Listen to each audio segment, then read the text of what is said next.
President le ato kui song song te in kan campaign office min hon saktu ZPM lai district headquarter kan consultant UH Lalranga in sponsor min man saktu u Evan u El Lanusira in Mapui lama kan unit tuai tu tele member te miron te tu song song te din elaya AOC kotanga kan village council member te kan VC member te uzanina helai muna campaign office honna kalung walpui local song song te in sabayin amasayin Jibai kabu jiwa inchunga lomtu kasoi na bok ani zanin abun chatak mei kan neya helai muna campaign office sungsai takahon na kanan nei thei keini ZPM party AOC unit tan chuan alom katia district headquarter tanga hetiam hồn na hun miron man pui thei le miron troi mom thei pilung takin an chunga po masai lom thu kan soi ani ti chuan helai mun campaign office tan hun rencang tak mei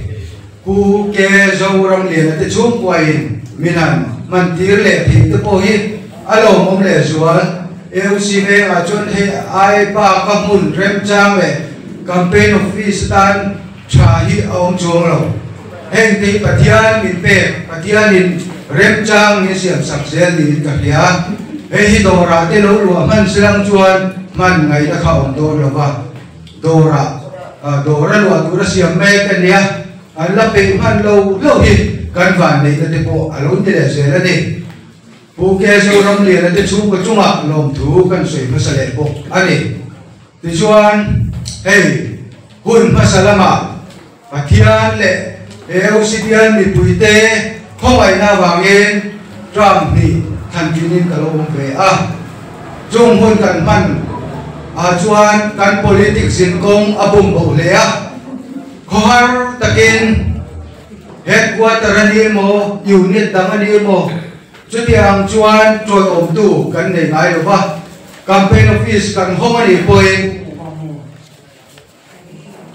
min tu sak tu te chanem min ngai pui tu te ne te in campaign office te kan lo hong to thin ani kha amaro chu sanina chuan Mizoram House of Carlisle ZPM party official ticket te pathian le kan ho tu te kal tanga kan chunga na alo om hi pathian le kan ho tu te chunga po lo mom ka tia lo thu ka sun ta ko ni sanina hian ke ni ta chuan alo mama hun chin chia tha ka hian ren to tu ra ni hun ka salama so ta ngin khor takin hun kan mang chin to tu kan nei ve mai lo ni kha ru zanina chuan tun huna chau ko ni lo election kan nei ma chu kan ho tu te general headquarter tang te mo kan minister te kan MLA te le district headquarter poi tu te district headquarter tang zo tu te le unit tang te po kan chan chin ngai chang in min ron to tu an la ron to chu ni aba nei tha ka ni pathian ni neng ting nge kan phalang hun min thuai zel don kan soi thei lo ama ro chu kan hun kan kong zo da te chu chuan pathian in hun cha zo kan kong te ko atwang zo kin min zo tir ve tan don ni ka thia pathian chu ma po lo thu soi pha ko ka ni soi da bangin AOC piala pathian le pian mi puite to ngai na le không mai na wangin kum so ang chu lo ni ta bial kalo en kol ve ta henga yan kan tu thu sa ma mi ringten kan wa man na te kan be se ang tia bial kan en kol thi do ta lai tam ta ko mali kum so kan hun man to yan ram masalama ruling bench sa te asor khar lai te support na pe in kum thum ve abigin do kan chete kan nei bia deputy chairman ka kum thum ve gor kalo vuan ve ani kum som chunga marawangin kan bial chunga mimal chungwa anga ganin du sak the lo le ganin pek thi lo tam tak awmani chu ke nge po hian ka ria a re om po ka ti chi na ni amaro chu pathiani hun thazo hun e kan malam huna min po sai sak don ni ka ria chu mi wang chuan ram chale chuan zo kan pat na ponga yan EUCPL mi puiten tu ma tha login ZPM kan ti te kan le ba nga in vote tu tak mei min pe kha the lo durin ka nge masalu juni en party kan po vote the kani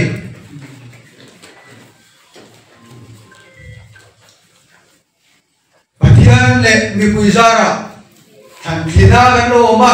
sarkar kan siam the ani ngai chuan mi pui sarkar kalpung thar sarkar heram ro re na yen pathian ram the thina turin ma kan la do na ke kan pen do na ni chu EUCPL mi pui te poi na mi riat sa ka du ani zone nei ne hebia chuan Jerusalem achiat zia tu te atam au puya kul achim tu te akong ka pui te ko achiat tu te tin soi chia ta an om tu te za tha ta ka an om tu te au chu pui ni kha hoi lia hian lai ram kan ram hi adam lo bani chan chua angai ni cho mình sanh chuộc của chuan hầu idin thar leang u ichang bua lang u kan ram siam thatu rian ZPM party lo chu tun muna pathianin ruat ane no bani ti te po ire thar leang u zo ram siam thatu rian tun muna yan ZPM party pathianin min pe pathianin ZPM party te puta ro re na ada me kan hi kan lai rama lai atun ma si council apo general election kan nei do na hun kal to ate tu tram kan man lai me ka po CM pangamut me kan ne ni kha kan lai ram mi soi chia da om to lo na tu te musida om to lo na tu rin zol nei ne hebian asoy am khan EUCPL mi pui te u ho ichang ruwa lang u idin tharam u soi chia ta kan om to lo nan kan lai ram hi miten mo ta kan mu ve thinan dram kata CM bali panga kan nei to lo nan ZPM party ku ta hian sarkar na ichel ti ram u ikon ti ram u pathian ram alo then the na turin lai atrama si council sarkara ro re na dikta peri nom taka kalpung thar mi pui sarkar alo pian thi ke ta turin zanina ya lai ram mi pui le EUCPL mi pui te ka somin kangen ma pok chuni kan ram politics kan ria in soi chia na te in chir the na te atam mani he campaign office in soi chia na te in chir the na tu ni lo seram ram ro re na ram calcium kan tu thu sa le kan vision soi chuana man kan tum pe po thai ka ria với đây anh public meeting lệ các thứ sợi đa bia và có sợi thịt chú politics thì đột đến lúc kia khen thế đi thiang liêm ta kia khen thế đi thì sao này nè lại campaign office hôm nay hiện có sợi thắt lệ tụ bốc anh đi mission cartel politics anh em ngô politician anh em ngô politics phi là mi anh lù tổ chuan tổ sấy tụ ra ngày na alo ông phúc chi hay hiệp hội cái tỷ lệ vậy politics phi là cái lùa vàng á tổ sấy tụ cái nỉ tổ na nỉ chuan lệ nỉ tụ chứ nỉ là hệ ram politics phi là hiện cái lùa cái vàng politics hi tổ sấy na muốn nỉ lo thu tị sấy na muốn nỉ rồi hin ram cái xiêm cái vision thì cái nào chuộng phi là tụ ra nỉ kan rong le nam ta na thim sa tu ne kan riat te kan au chu pin tu ra ni zo chu bang chuan di tak le ri nom takin politics se khel the ni thiang lim takin ti hi zan lai ka soi nu ani in election huna campaign ten kan chuak thi chunga chuan mi vote kan du wanga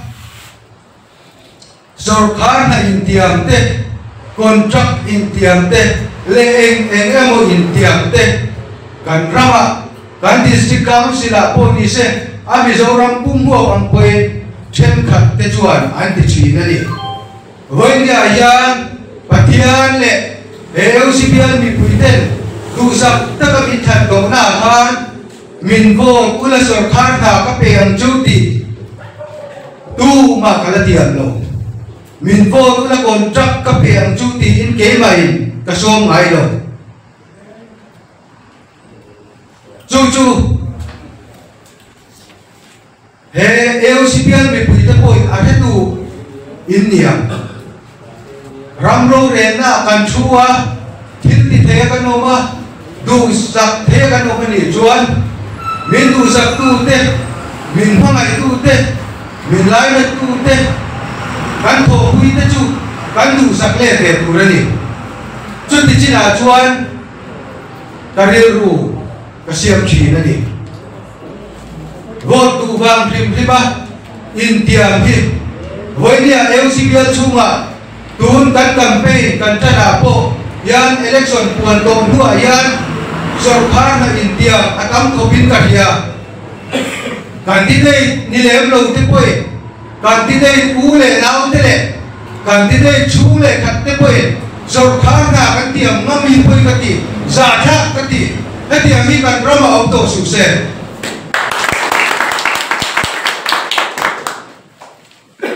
dik tak le ri nom takin thiam lim takin politics kan khel tu ra ni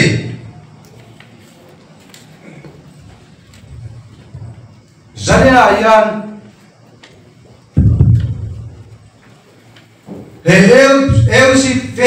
EOCBL chunga po tira EOCBL age po yan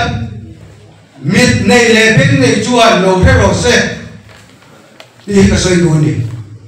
mitam takin kum so om chu MDC ania EOCBL chunga le EOCBL yan na tho ane lo ti te point min chir the ani kolai ti ti ate social media te po atam thop nei social media cái đi tan tràn về em lo, giờ đi lại cái sợi đủ, cần chung hết bác lệ, cần thu sợi nấu, ngay khai nó mới đi chuan, EOCBL le EOCBL là dân mịt này để bên này chuan, lâu thế rồi xe, EOCBL le EOCBL cùng sòng, các bạn tuổi, biếng cái con chung hiện, thiết thar tắm tập, EOCBL là le EOCBL là lâu ngay lâu các đảng thêm liên tục trong cái xã hội các election đó là PDF trên social media cái bộ cảnh tác chùa cái gì khác tin abu asiam thăm cái đấy đi chung EOCBL là cái số na thêm dùng cho mà khác cả số lệ bài chùa đi hậu lâu abai rồi chú sarkar kan tin chùa cái gì MLA ate MP ate ponia amai chuan kan dil chuak pe ni khoi tang po in sum chu kan dil chuak an kang huang he LCPL le LCPL ina maso na ale alo lia ma tha le lu chuang do chuang em ni adil na hiale adil na mun thia chuan kan dil chuak pe ni chu so chu poi mo lai ni amal malin soi do ni la soi tur tam tak oma tun hai lo ka khan LCPL ga bazar set te kan tin ani kha kan hong ani kha turo MDC an mani bial le venga MDC phala ka bazar set nei hi kan ome asuma ka MDC fan fe kanilo amaro chu sum kan suma kan huwa abel cha tu aumani e ko dang VC te poi an tho ani chu tiang chot kan rang rua la bazar set te po kan suat tu ani hei ni chu zo ka chu poi mo ni heu si ve nga yan maso na tam ta ka thena ni ro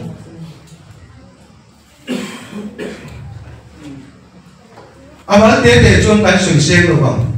nakil lo ga PDF en thektur social media kan la nei tura kan ngai din le khapua bung bu pasok te na phone khoi ve lo te pa na an chia te turin kan la ron ta lam do ni din ka soi le du chu opposition na kan op chi na MDC fan te kan nei soi ta po ni lo soi tham po ni lo amaro chu MDC song hile panga kanoma chung si nga chuan MDC fan kan man nahi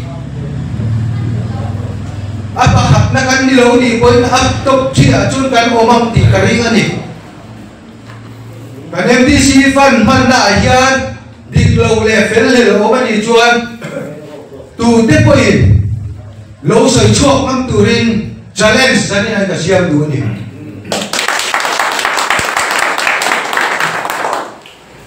kasum le pai ka india yan MDC van hi chen khat ko hi luang lut lo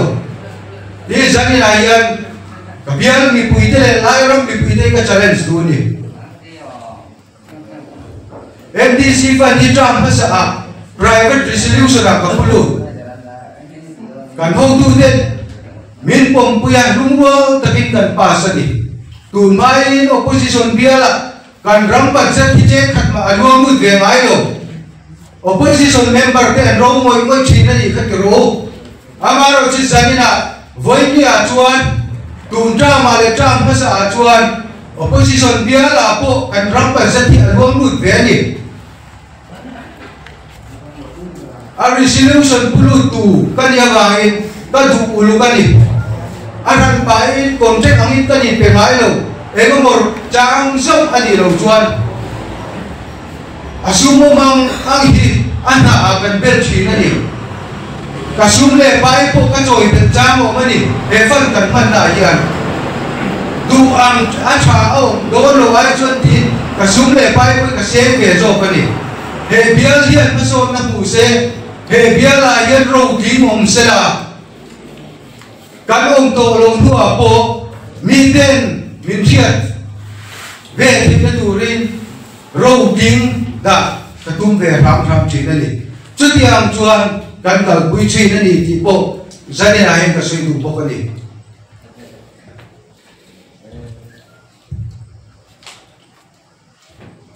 thì chuan biên chu mà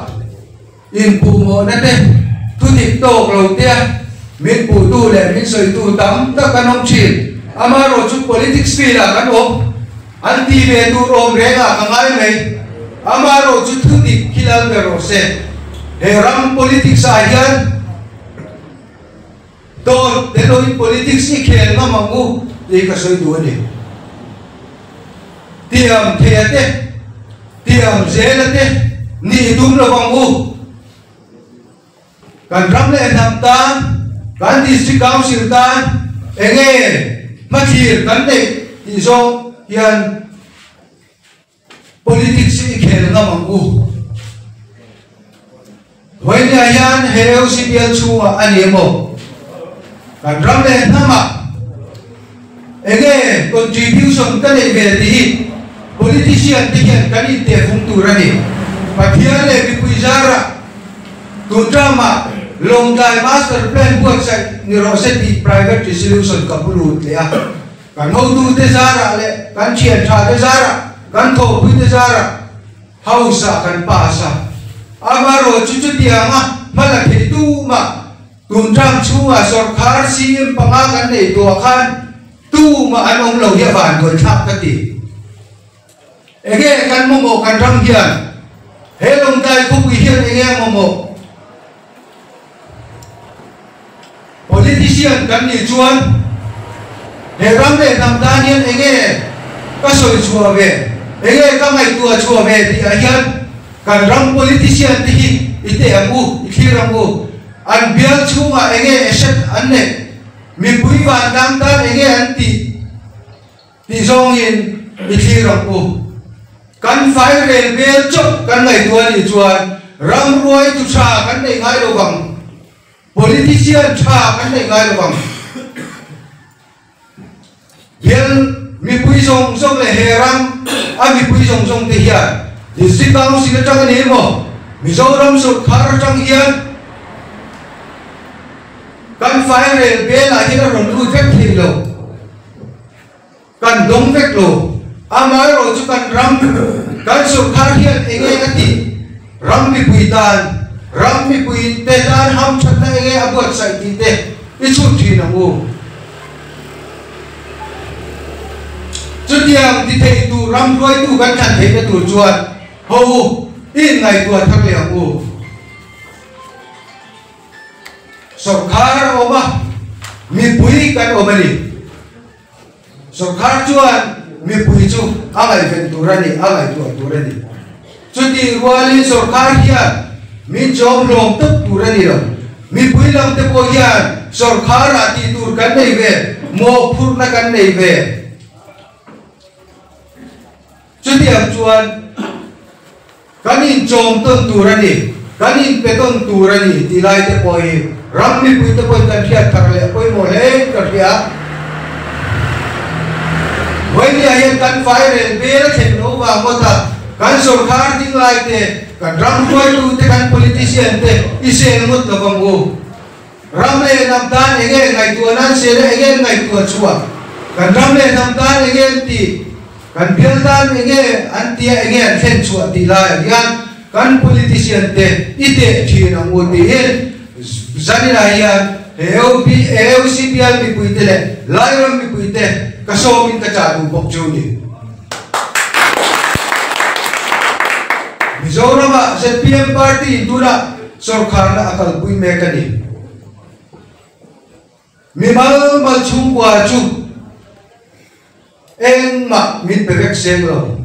Sarkar jar song lo po tam tak kan omam amaro chu mi pui mi mir resell la chung changa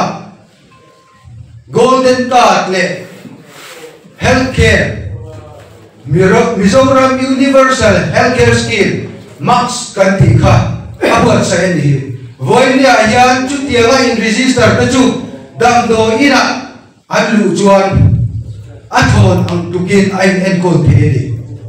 nan na tuar tu mi myang mi har se so ta tan chuan awan ni tha ka ni he ti hi lo so kha cha kal dan le sia chu chuwang chuan Mizoram Sarkar ina healthcare abot sang dan te golden card abot sang dan ya kal pui dan te mi pui theng pha Sarkar ani mi pui Sarkar ani ti jam ta ina lam ni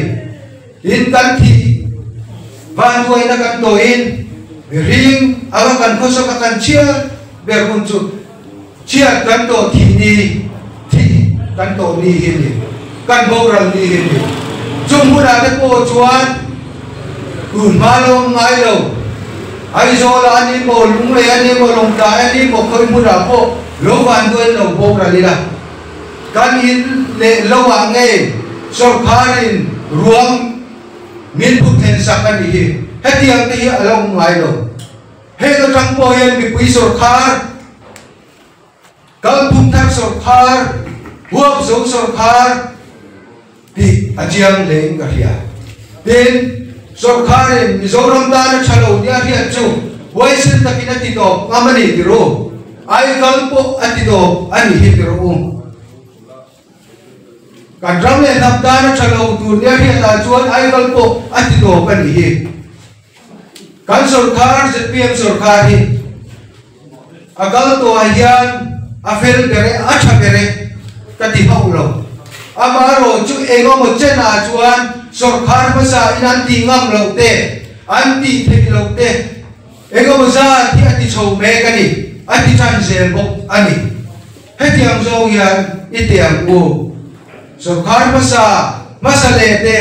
tun ma sarkar te puina agla ti ngai lo le anti thei lo le anti ngam lo hi ati chho me zel ani kum ti don an ta kum ti ang tu ve Mizoram sarkar thak control thil tha andu ang le malam mathir atana andu moi moi te po anlati kim vek seng lo amaro chukum thumun kan lane chunga chuan maso te po alaron in her shop zel tura ngai ila chuwang chuan kan Mizoram sarkar kal dan te thirin le district council general election kan ne tura hian Mizoram sarkar ne na in hienga Mizoram sarkar zual ko theitur Mizoram sarkar til chuak theitur sarkar he LDC general election appoint kan din angai ne tun huna hian LDC suble pai din huni ICU omangani pensioner hote district council ina asumpati nuai sang tin jaga chuang ani tunun ayan tin district council sum kanin dailo nei nuai sang tin le sa chuang ani kan ba jata po sarkar kuma kum to per sarkar kuma kato per pas no ikanin dailo ani jadi ang hun harus sedak kan man lai me kian hun kalta thani khatlek kalta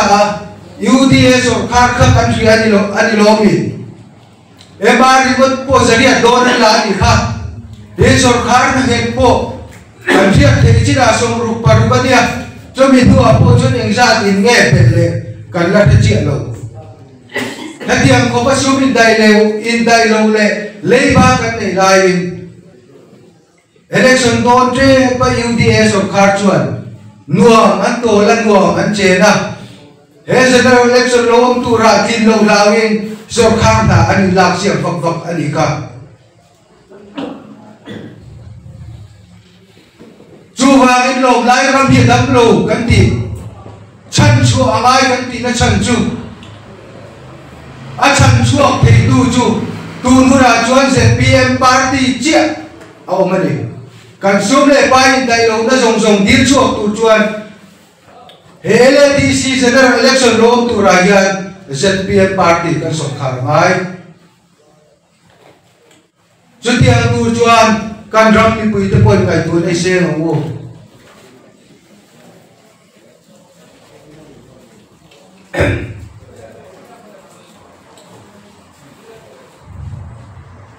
kan LDC sarkar liang da akan party rang ain fin kho ba sarkar na turani phot chuan eng ma ti khen ni lovin ani ko kho mani kha in pe thei ngai lo te in mangai ngai lo te in du sak thei ngai lo te po kha hun rei lo te a nuam an chen thei na tur le sarkar na le emar la vak thei na tur ani don chuan tin anin ko kho ba hun top don mewa chuan committee po an committee le thei to lo biak po anin be chale thei to lo bani thakhat le chan ve le district council la sarkar executive an siama hun to ta ma chuan anin bele thi to lo bani chu tiang khop chuan an mani zo na cheu anin hai hu sia ka ni ti hi ram mi puiten i riangu chu mi ani wang tak chuan chu tiang ko chong sarkar din le tu rian lai ram mi puiti hian an kuta sarkar na kanda ngam do ne mi chuang chuan puan chok ta ka sarkar in din ngai login ZPMs ina sarkar kan siam thi nge na turin he LCPM mi puitele lairam mi puite poi ngai tu na kan se na ZPM party official candidate ta lo ho chat turin ta nge ni ka cha nu pok chu ni dinai ZPM party in candidate kan du tu den agon puang agon seta bidam takin kan candidate set chungchang ate ngai dan agon soya kan khil puite kan el puite chuan ticket an set fulo an set lum tin anan au chu kan an soi sela party rang kan ne an 11 party in ticket an set full PM seat som di panga ayan seat som di chia an set theli seat nga an set kim thelo gani aram pum huwa pa abial pum huwa pa an change chalo chuta dang chona hiat me ni an din hun achiam ani National Party INC Indian National Congress seat som di panga seat som pali chia an set theli seat som di panga seat som pali chia an set chuan sarkar na siam chuan dai lo le ni tro National Party BJP seat som di panga seat som chia an set theli chuan independent atangin mi so min an chu papa chutia atang po chuan seat la tam ber tu hi chi chiam takina hiat theli Wani ayan kan ho tu den mi zale so pasari lain ZPM ticket kan pe siya mi zale so pasari tangin mi som di pangatan chungaya zaza ano ti fu chia lo ni poin si som pangai chu an ti fu lim lim am ti i ria wo so khan de tu chuan si som pathum amai seat som di panga an set ahian seat som panga hi chu achiam tu rai ngai mu seat som di kan lo law ni poi seat som panga ve bor hi chu keni ZPM party chuan kan in basic ta ni tin ZPM party ticket set dan hi câu han râu rè tay nó rè chua mà rè chua anh ấy tìm cái bộ cái sợi tụ với nhà anh cán chuyện trên cắt tê ticket mua lầu tê ticket trắng về lầu tê bộ bị sát tắc bị ốm tắc ăn biếng chua mà ăn nhỉ ama rồi chuẩn bị bắt chơi mua ngày vào đi ăn về lầu hậu dùng tê bộ cán tuột bùi cái ngày người anh nhỉ ama rồi chuẩn bị nhà anh ticket trắng lầu tê mua về lầu tê bôi nào ZPM party official candidate lầu thọ quý chất tụt quay cái lai mua trong cái cả số tụt chưa đi và thiên đi là mình pe anh đi với nhà tam cho candidate không ghi cho tiền anh đi chuan và thiên đi là mình pe cái đi chuan và thiên đi cái số cả nó tụt to MDC chú min pe am ti iring ang o ibe se ang o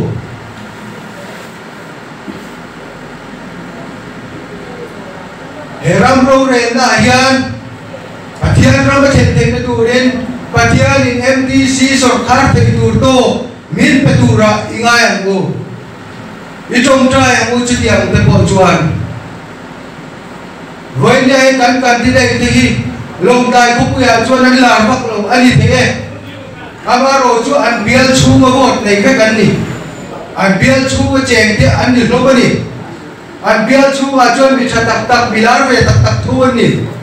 mi khuwa an ni lo chu bang chuan pathianin Mizoram ZPM Sarkar mit pia he lai tu ba se council appoint ZPM Sarkar mit peturai ngai ngo mi teril ruwa tu soi cintu kan pathianian kan ZPM candidate te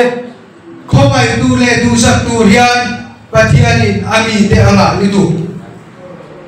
sumle pai te po annei lo ni the aram pum ko pa anlar lo de po ani the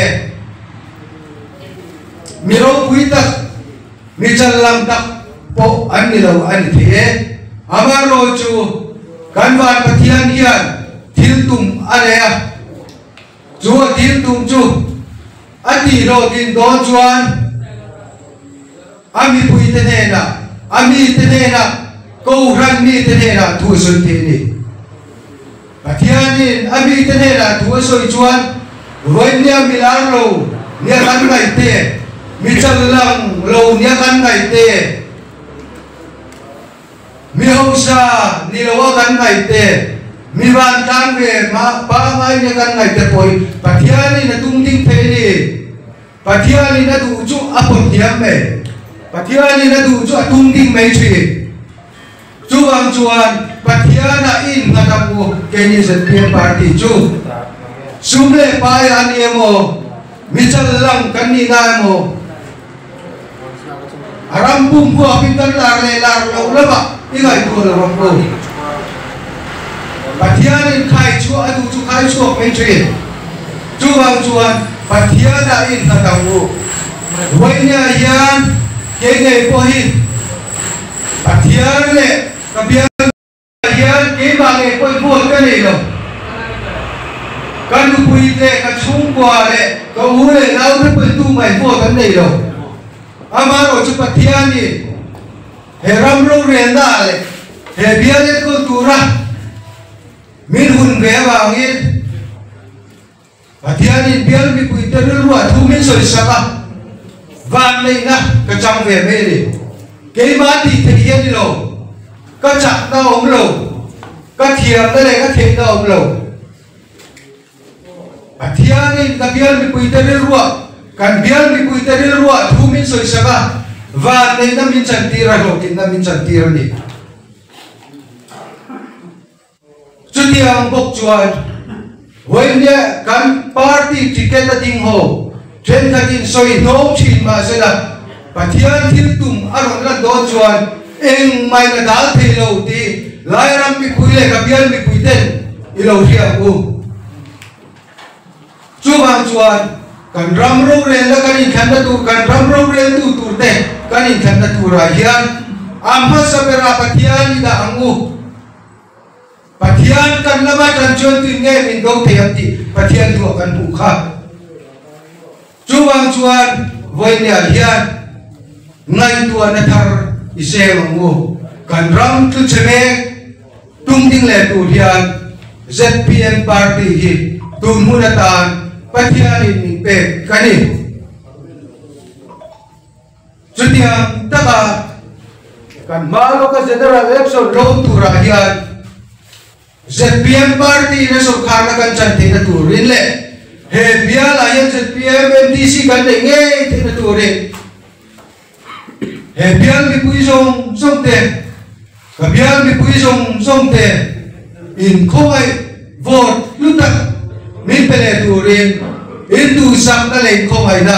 ka so min ka nge na chu ka lo me